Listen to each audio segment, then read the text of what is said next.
Assalamualaikum warahmatullahi wabarakatuh.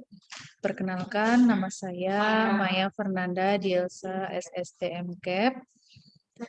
Saya berasal dari Institusi Akademi Kebidanan Pasaman Barat dengan NIDN 10041283202. Pada semester ini saya mengampu mata kuliah asuhan kebidanan kehamilan dengan bobot SKS 5 SKS, yang mana 3 teori dan 2 praktek. Capaian pembelajaran dari mata kuliah askep kehamilan ini, yang pertama, mampu memahami fisiologi janin selama kehamilan. Kemudian mampu memahami penyulit dan komplikasi selama kehamilan, mampu melakukan pengkajian data pada ibu hamil, mampu melakukan sasaran pelayanan antenatal terpadu, kemudian menggunakan buku KIA dalam memberikan asuhan kehamilan, kemudian mampu melaksanakan kelas ibu hamil, menjelaskan konsep dasar dari rumah tunggu, kemudian mengimplementasikan sistem rujukan pada masa kehamilan, kemudian melaksanakan pendokumentasian asuhan kehamilan dengan metode SWOT, kemudian melaksanakan pengkajian data, melaksanakan pemeriksaan fisik pada ibu hamil, kemudian mampu melaksanakan pemeriksaan penunjang pada ibu hamil, kemudian melaksanakan pemberian imunisasi TT pada ibu hamil, dan terakhir mampu mendemonstrasikan senam hamil. Nah, untuk penempatan mata kuliah asuhan kebidanan kehamilan ini dilaksanakan pada semester 2. Metode pembelajaran yang digunakan pada mata kuliah asuhan kebidanan kehamilan ini yaitu melakukan pendekatan student center learning dengan metode demonstrasi, kemudian small discussion group, simulasi, juga ada case study. Nah, untuk materi yang diberikan itu sebanyak 16 kali pertemuan, yang mana 1 kali pertemuan untuk ujian tengah semester di minggu ke-8 dan 1 kali pertemuan di minggu ke-16 itu adalah untuk ujian akhir semester. Yang mana bobot penilaian dari mata kuliah asuhan kebidanan kehamilan ini dilihat dari kehadiran mahasiswa, kemudian penilaian ujian tengah semester, penilaian ujian akhir semester, kemudian penilaian penugasan, ada berupa penugasan individu dan ada juga penugasan kelompok. Mungkin demikianlah sedikit gambaran dari saya yang berkenaan dengan mata kuliah asuhan kebidanan kehamilan.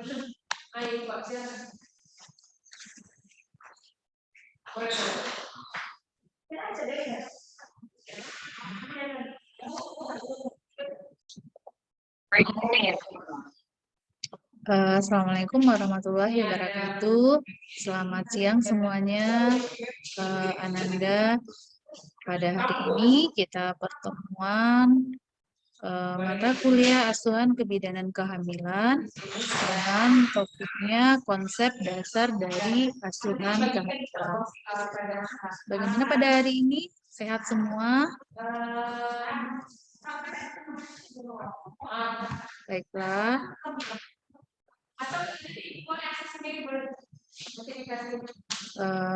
Kita mulai dari konsep dasar asuhan kehamilan ya. Nah, yang pertama itu kita masuk dengan pengertian dari asuhan kehamilan, yang mana pelayanan kesehatan yang diberikan kepada ibu selama hamil itu yang sesuai dengan pedoman pelayanan dari antenatal care. Nah, itulah yang dimaksud dengan asuhan kehamilan. Nah, selanjutnya kita akan masuk dengan filosofi asuhan dari antenatal. Yang pertama, setiap kehamilan ini merupakan proses alami. Jadi kalau kita tidak kelola dengan baik, ini akan memberikan komplikasi pada ibu dan janin dalam keadaan sehat dan aman. Nah, yang kedua itu ada filosofi asuhan kehamilan.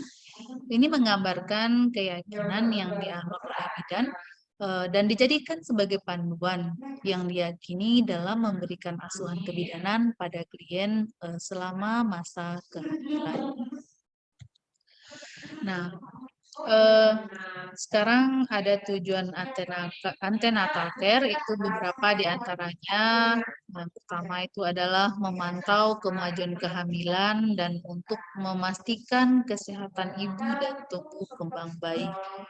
Kemudian meningkatkan dan mempertahankan kesehatan fisik, mental, sosial, dan bayi. Kemudian mengenali secara dini adanya ketidaknormalan atau komplikasi yang mungkin terjadi selama hamil, termasuk riwayat penyakit secara umum, kebidanan, dan pembedahan. Nah, juga mempersiapkan persalinan cukup bulan, kemudian melahirkan dengan selamat ibu dan bayinya dengan trauma yang seminimal mungkin. Nah, pada kehamilan ini ada perubahan fisik pada kehamilan, ada juga perubahan psikologis pada kehamilan. Nah, perubahan fisik pada kehamilan ini ada organ reproduksi, kemudian jantung dan pembuluh darah, kemudian ginjal, saluran cerna, pernapasan, kulit, dan metabolisme tubuh. Nah, kalau perubahan psikologis itu pada ada trimester pertama, kemudian trimester kedua, trimester ketiga. Nah, trimester pertama ini mungkin membingungkan bagi ibu hamil, apalagi si ibu hamil anak pertama karena belum ada pengalaman. Nah, trimester kedua mungkin sudah merasa menyenangkan. Mungkin kalau yang pertama dulu ada mual muntahnya, nah sekarang sudah lepas dari mual dan muntah masuk ke trimester kedua, mungkin sudah nyaman. Nah, kalau untuk trimester 3 itu adalah hal-hal bagi ibu hamil sedikit mendebarkan. Kenapa? Karena menunggu saat-saat persalinan. Nah, jadi dengan pelayanan kebidanan yang efektif dan aman itu kita mengharapkan si ibu dan bayi sehat. Nah, bagaimana sih sejarah asuhan kehamilan itu? Jadi di masa yang lalu, bidan dan dokter ini banyak menggunakan penilaian resiko untuk mengidentifikasi si ibu yang berisiko tinggi. Nah, penilaian risiko ini tidak akan mencegah kesakitan dan kematian dari maternal dan perinatal. Nah, mengapa penilaian risiko itu tidak lagi digunakan? Karena setiap ibu hamil itu akan menghadapi risiko komplikasi dan harus mempunyai jangkauan kepada asuhan kesehatan maternal yang berkualitas. Nah, banyak ibu-ibu yang digolongkan berisiko tinggi tetapi tidak mengalami komplikasi apapun. Mungkin itu tadi sejarah dari asuhan kehamilan. Nah, sekarang kita masuk dengan lingkup asuhan kehamilan. Nah, itu dimulai dari konsepsi, kemudian ada ovulasi, inseminasi. Nah, konsepsi itu apa? Mungkin ada yang sudah paham, ya. Nah, jadi konsepsi itu adalah bersatunya ovum dan sperma yang didahului oleh ovulasi dan inseminasi. Nah, untuk inseminasi itu adalah keluarnya sperma dari uretra pria ke dalam vagina wanita. Nah, jadi sperma ini bergerak melalui uterus dan masuk ke tuba Fallopi dengan kecepatan 1 kaki per jam. Nah, jadi kalau suatu kehamilan itu matur atau cukup bulan atau ATM, itu biasanya berlangsung 280 hari atau 40 minggu yang dihitung dari hari pertama haid terakhir. Nah, dalam standar asuhan kehamilan itu ada kebijakan program anjuran dari WHO. Untuk trimester pertama itu ibu hamil ada 1 kali kunjungan pemeriksaan kehamilannya. Nah, untuk trimester 2 itu juga 1 kali kunjungan, trimester 3 itu 2 kali kunjungan. Kenapa? Karena ini adalah saat-saat menunggu persalinan. Nah, kunjungan yang ideal untuk pemeriksaan ini itu awal kehamilan sampai 28 minggu, ini 1 kali dalam 1 bulan kita jadwalkan. Nah, kemudian untuk usia kehamilan 28 minggu sampai 36 minggu itu bisa 1 kali 2 minggu. Nah, 36 minggu sampai lahir itu 1 kali 1 minggu. Nah, ada standar minimal dari asuhan antenatal itu 7T. Yang pertama apa? Timbang berat badan. Nah, jadi perlu penimbangan berat badan si ibu hamil ini. Apakah berat badan ibu hamilnya bertambah selama hamil atau berkurang atau bagaimana? Tentu kita melakukan penimbangan dulu pada ibu hamil saat pemeriksaan berapa berat badan sebelum hamil dan berapa berat badan saat ini. Nah, kemudian tinggi fundus uteri, kemudian tekanan darah, ini perlu. Kemudian tetanus toksoid, tablet FE, tes TMS, dan tempowicara. Prinsip dari pokok asuhan kehamilan antenatal atau antenatal ini didukung oleh prinsip asuhan kebidanan. Ada 5 prinsip. Apa-apa saja itu? Yang pertama itu adalah kelahiran. Nah, kelahiran itu adalah proses yang normal. Jadi kehamilan dan kelahiran itu biasanya proses yang normal, alami, dan sehat. Nah, yang kedua pemberdayaan. Maksud dari pemberdayaan di sini ini adalah ibu dan keluarga mempunyai kebijaksanaan dan seringkali tahu kapan mereka akan melahirkan. Sebagai bidan harus membantu ibu yang melahirkan. Nah, kemudian secara otonomi. Jadi, ibu dan keluarga itu memerlukan informasi sehingga mereka bisa mendapat dan membuat suatu keputusan. Nah, kita juga harus membantu ibu dalam membuat suatu pilihan.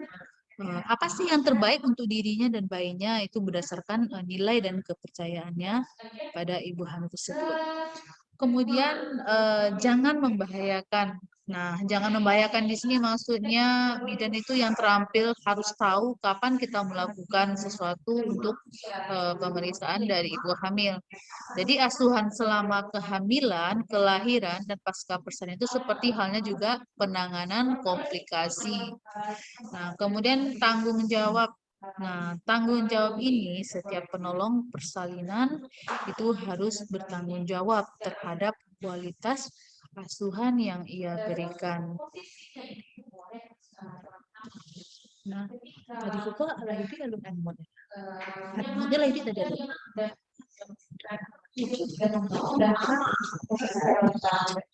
Setiap penolong persalinan harus bertanggung jawab terhadap kualitas asuhan yang ia berikan. Jadi harus dilakukan berdasarkan kebutuhan ibu dan bayinya. Nah, apa sih sekarang ada namanya evidence based dalam praktek kehamilan? Nah, asuhan antenatal ini yang tidak bermanfaat bahkan merugikan. Yang pertama menimbang BB-nya secara rutin, kemudian penilaian letak janin kurang dari 30 minggu. Kemudian ada opname dan istirahat untuk anak kembar. Nah, kemudian aspirin itu untuk mencegah infeksi, suplemen kalsium untuk kaki kram. Ini ilmu-ilmu terbaru dalam kehamilan. Nah, ada yang merugikan bagi ibu hamil dan ada pula asuhan antenatal ini yang direkomendasikan. Nah, itu yang pertama kunjungan antenatal yang berorientasi pada tujuan petugas kesehatan terampil, kemudian persiapan kelahiran, kesiapan menghadapi bagaimana komplikasinya. Kemudian ada namanya konseling KB juga. Kemudian pemberian ASI, kita harus bisa menjelaskan kepada ibu hamil tersebut bagaimana ASI itu apa sih, manfaat ASI itu bagaimana, dan sampai umur berapa bayi diberikan ASI, apakah boleh dikasih makanan tambahan sebelum 6 bulan. Nah, kemudian tanda-tanda bahaya pada ibu hamil apa-apa saja. Nah, kemudian nutrisi pada ibu hamil ini sangat penting. Nah, kemudian deteksi dan pelaksanaan kondisi dan komplikasi yang dideritanya. Nah, juga tak lupa zat besi dan asam folat. Nah, ada asuhan antenatal yang terfokus, itu meliputi peningkatan kesehatan dan kelangsungan hidup. Ini melalui pendidikan dan konseling kesehatan. Mungkin ada tanda-tanda bahaya dan tindakannya. Kemudian gizi. Nah, gizi ini termasuk kepada suplemen mikronutrisi. Kemudian juga persiapan untuk pemberian ASI eksklusif segera dan pencegahan dan pengenalan gejala-gejala PMS. Nah, kemudian pembuatan rencana persalinan itu termasuk kesiapan menghadapi persalinan dari komplikasi. Kemudian ada juga suplemen, zat besi dan folat, vitamin A, yodium dan kalsium. Ada nanti lagi pada materi ini kita akan membahas tentang deteksi dini penyakit yang dapat mempengaruhi dari kesehatan ibu dan janin. Yang pertama itu anemia parah, kemudian proteinura, hipertensi, sifilis, kemudian ada malpresentasi janin dan gerakan janin, DJJ juga. Nah, sekarang kita masuk peran dan tanggung jawab bidan dalam asuhan kehamilan. Jadi kita sebagai seorang bidan ini mempunyai tanggung jawab yang sangat berat. Nah, bagaimana sih cara kita sebagai bidan memastikan bahwa peran kita di dalam masyarakat dan negara itu dapat membantu ibu-ibu dan bayinya selamat dalam kehamilan dan kelahiran? Baik berbicara sebagai masyarakat atau sebagai seorang wanita secara individual, ini adalah berfokus kembali pada keterampilan kesehatan dan tanggung jawab dari asuhan, serta keterampilan kita bagaimana kita melayani daripada ibu hamil tersebut. Nah, tindakan-tindakan ini dapat kita lakukan pada beberapa tingkatan. Ada yang di rumah masyarakat, ada yang di pusat kesehatan dan rumah bersalin, ada yang di rumah sakit. Nah, kalau yang di rumah masyarakat ini, bagilah apa yang Anda ketahui. Kemudian jaringan untuk promosi kesehatannya bagaimana. Kemudian membangun kepercayaan antara petugas kesehatan bidan dengan ibu hamil. Nah, kemudian pusat kesehatan atau rumah bersalin.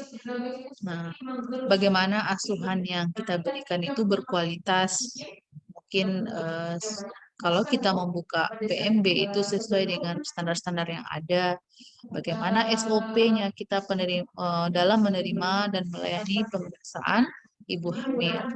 Kemudian kita memberikan contoh yang baik kepada ibu hamil. Nah, kalau untuk di rumah sakit itu biasanya penata laksanaan yang sudah komplikasi atau rujukan. Nah, di samping itu juga ada hak-hak dari wanita hamil. Nah, wanita hamil itu berhak mendapat penjelasan oleh nakes yang memberikan asuhan tentang efek-efek potensial langsung atau tidak langsung dari penggunaan obat atau tindakan selama masa kehamilannya, persalinan. Nah, wanita hamil itu juga berhak mendapat informasi terapi pengobatannya, sehingga itu akan dapat mengurangi atau meniadakan kebutuhan akan obat dan juga intervensi dari obstetrik. Nah, selanjutnya wanita hamil itu berhak juga mendapatkan informasi sebelum memberikan obat apa saja yang diberikan.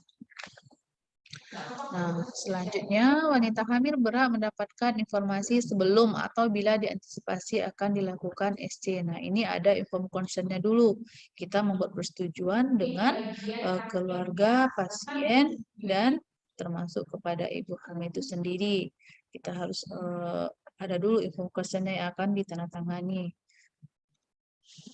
Kemudian wanita hamil ini berhak mendapatkan informasi tentang merek dan obat reaksi yang akan ditimbulkannya atau reaksi obat yang pernah dialaminya. Mungkin dia ada alergi beberapa macam obat, tergantung kepada pasiennya kembali. Nah, kemudian wanita hamil itu juga berhak mengetahui nama-nama yang memberikan obat atau melakukan prosedur tindakannya. Kemudian yang menegangkan pada saat kehamilan dan wanita hamil itu berhak mendapat informasi yang akan dilakukan atasnya. Jadi kita kalau untuk pemeriksaan kehamilan itu kita harus bisa komunikasi dengan ibu hamil ini. Bagaimana sih komunikasi kita yang bagus dengan pasien.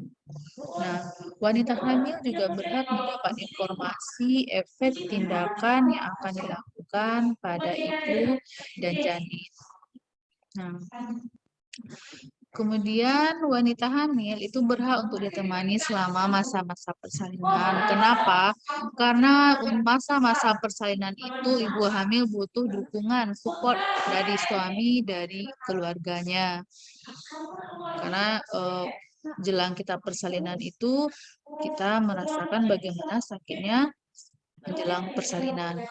Nah, wanita hamil juga berhak memilih konsultasi medik untuk memilih posisi persalinan yang dapat menurunkan stresnya. Kita tidak bisa menghakimi atau mengapakan, kita hanya bisa mengarahkan. Ibu hamil maunya di mana sih pemeriksaannya, di bidang apa, kemudian posisi untuk persalinannya nanti bagaimana, itu tergantung kepada ibu hamil tersebut. Kita hanya mengarahkan sebagai bidan. Nah, kemudian pasien kebidanan itu berhak untuk merawat bayinya sendiri bila bayinya normal. Pasien kebidanan juga berhak memperoleh informasi tentang siapa yang akan menjadi pendampingnya selama persalinan dan kualifikasi dari orang tersebut. Nah, pasien kebidanan juga berhak memiliki catatan medis dirinya serta bayinya. Nah, ini biasanya ada buku KIA, buku yang pink.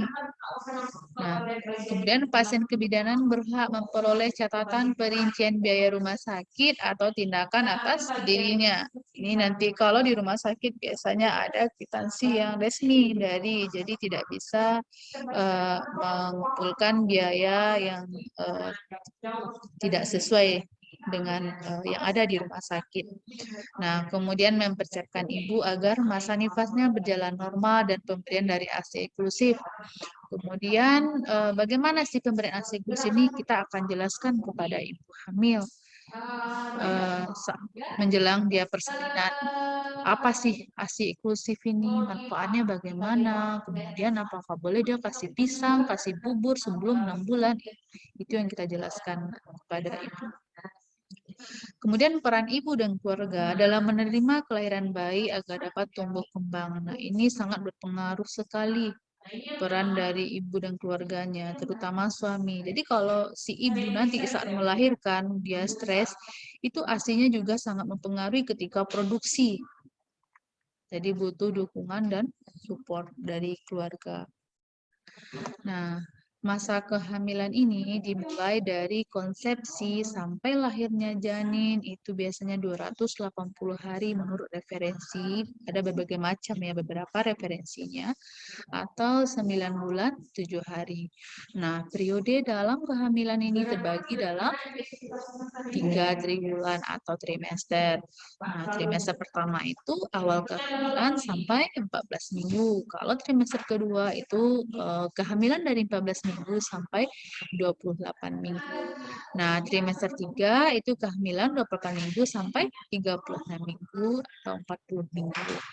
Nah, mungkin untuk pertemuan hari ini penjelasan materinya sampai di sini dulu. Ada yang mau ditanyakan? Silakan, Ananda. Mungkin ada penjelasan yang kurang paham. Nanti mungkin kita di terakhir akan ada pemberian kuis ya, gunanya mengevaluasi apakah saudara bisa menerima apa yang dijelaskan dalam mata kuliah pertemuan hari ini. Nah, kalau tidak ada pertanyaan, mungkin kita tutup saja. Mohon maaf kalau ada kesalahan. Kita lanjut pertemuan berikutnya. Assalamualaikum warahmatullahi wabarakatuh.